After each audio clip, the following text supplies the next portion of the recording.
So in part 1 of the Chapter 9 video, we went over several steps before we could even get to the drag and drop portion of this game. The first step we did was we added blank keyframes to an actions layer, and on each of those keyframes we added a stop action because each of these keyframes represents a different page. Then we went through and gave each of our buttons an instance name that was a little bit different than the name of the actual movie clip so that we could reference this instance in the action script. In the script, we then use a code snippet, which if we go down here is go to frame and stop, or you could do play, whatever you'd like. And that code snippet adds this in here with the name of the instance, and it's listening for a mouse click, and when it hears that click on the instance of this button, it's gonna go to and stop at frame 2, and we changed this too.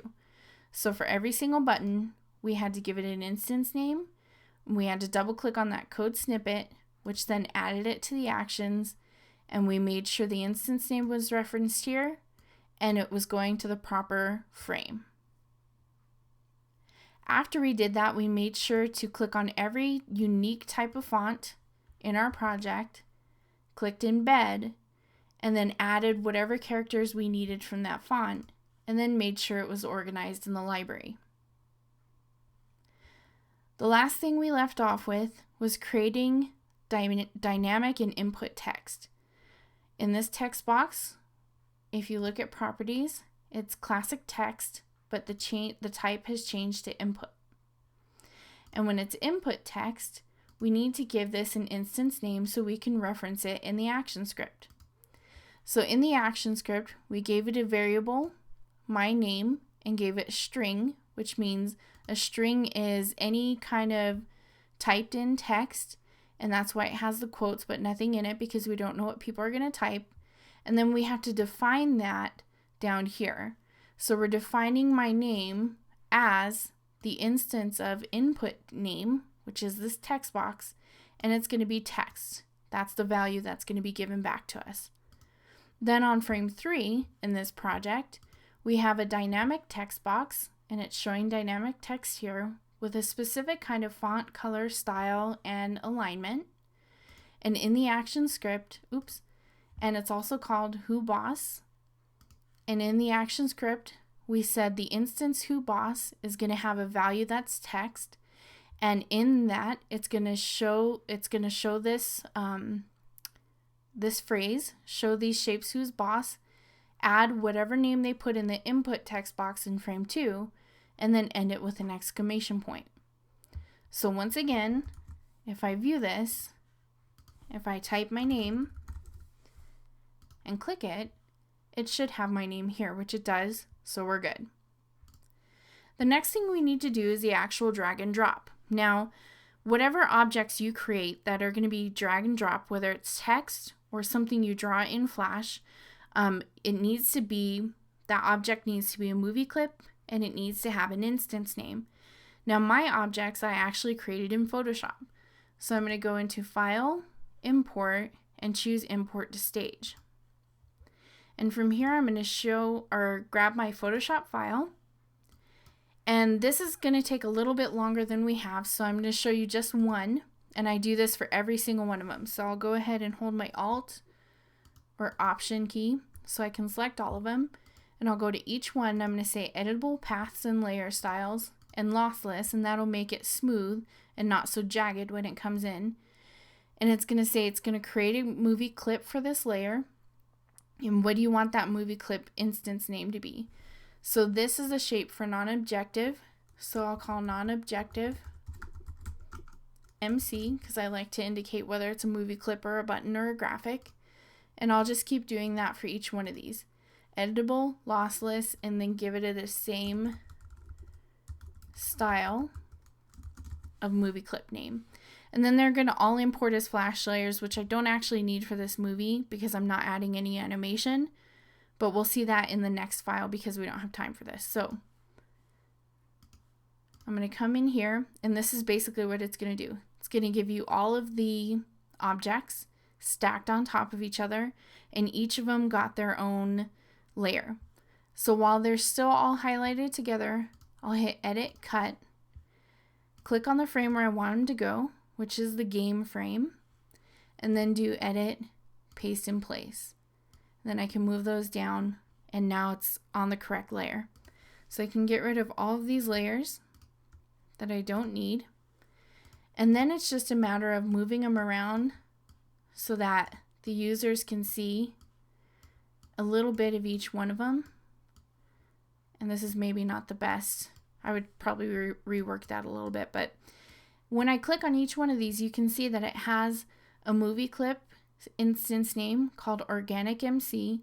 And it's an instance of the movie clip called Organic. So if we look at how this came in, it came in a folder called shapes100px.psd because that's what I named that file, and the assets from that file, and then each of these are movie clips. And then here's the assets where they're actually just JPEG images if you ever needed those. So this abstract one, which is this one, is going to have the instance name of abstract MC. Now the thing you need to understand about symbols and movie clips and instances in ActionScript 3.0 is that you can have many instances of the same exact symbol on the stage. So let's say I had a symbol called star, and it was a star, but I wanted to have a night scene where it had 10 to 20 stars. And I want to make this star over here twinkle, this star over here rotate, this star over here kind of pulse. Well, it would take a lot of space in my file if I had to build 20 stars. But ActionScript 3.0 lets me create one star and then give each of my stars on the stage a different instance name. That way I can edit each one individually, but it's still only loading that one movie clip star. So it saves a lot of space and runtime in your project. So that will become important when we come to this page, when we reuse those objects so that we have our answers seen. For now though, we need to add our drag and drop action script. All we need to do for this is go into the code snippets, and you'll see an action section called drag and drop. For each one of these, and I'll make sure I'm on the correct frame on the correct layer, for each one of these I'll click on them and double click drag and drop. And basically what this is saying right here is the instance non-objective MC is going to listen for a mouse down, so when a person clicks and holds their mouse down, and it's going to drag. And then we define what we mean by dragging, and that's this function here. So by dragging, we mean to start the drag. And then this is where it gets a little weird because it's not supposed to say stage, and it'll throw errors out to you if you leave it stage. We can't just leave this undefined. We need to tell it, no, we're specifically talking about the instance of non-objective MC. So I'll copy that and paste it. And then this is listening for a mouse up, so when they release the mouse, it's going to drop it. Or what we mean by drop is actually stop dragging it. So for each one of these, I'm going to click on it, double click drag and drop, and then make sure to copy the instance name into the second part, the drop part. And let me go ahead and go back over here. And I've already done that. So if I look in the script for this page, and I don't know why that's not on there. Okay, it's on this one. But here you can see that I have 9 sets of this action script, and for each object it has the drag one with the instance name and the drop one with the instance name. Okay, so talking again about we're using these a second time, all I did back here was I highlighted these and I went to edit, copy, and then I went to this page, clicked on this frame, and did edit, paste in place, and then I just moved them to their respective spots. But because they have the same exact instance name, it's going to cause problems when we're trying to place these in a specific spot. Because wherever people place them in the first place, it's going to stay there because it thinks it's the same exact symbol. So we need to distinguish this one as being a different symbol. This is actually the answer version of that symbol. So I'll go ahead to properties, and we can collapse this now. and I'll click on this one, and as you can see, for the curvilinear symbol, now it's called a curvilinear MC. So if I come back over here, if I come back to frame 3, that same symbol is just called curvilinear MC. So that way it can distinguish between the two of those and therefore keep the position of this one wherever somebody puts it and keep the position of this one wherever somebody puts it. So let's go ahead and view that and make sure it works. And as you can see, I just messed up because I actually put it there. It's supposed to be over there, but I put it there in my project. So if I move things around, we don't have to do every one. We know that the answer is this, but if I leave it here and then click get some answers, it moves it here. If this was the same thing, let me go ahead to this one and click this and delete that A. So they have the exact same instance name now. Let me put that back where it's supposed to go. Now if I try it, we're just going to skip the name. I can drag it here and click there, and of course it's going to work right now. But if it doesn't work for you, which it shouldn't work, it's because this one needs a different distinguishing instance name.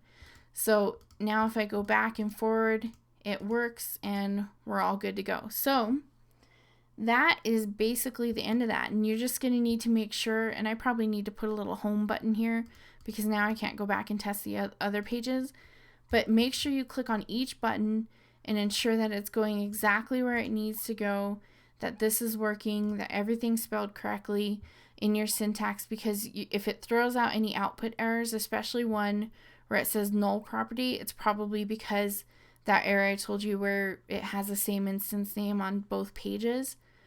But usually any errors that you have are going to come from syntax or typing. So if you look in here, if for some reason this is a colon instead of a semicolon, it's going to mess everything up. If for some reason here you have the instance name, but you left the stage, that word stage in here, that's going to throw out an error. Let's say you're typing this by hand, this one, and it's rectilinear MC, then you come in here and you maybe type a lowercase r, that's going to throw out an error. So be very careful with that. But otherwise, that's what you need to do for this project, and you should be able to create your own game because it's the same exact concepts.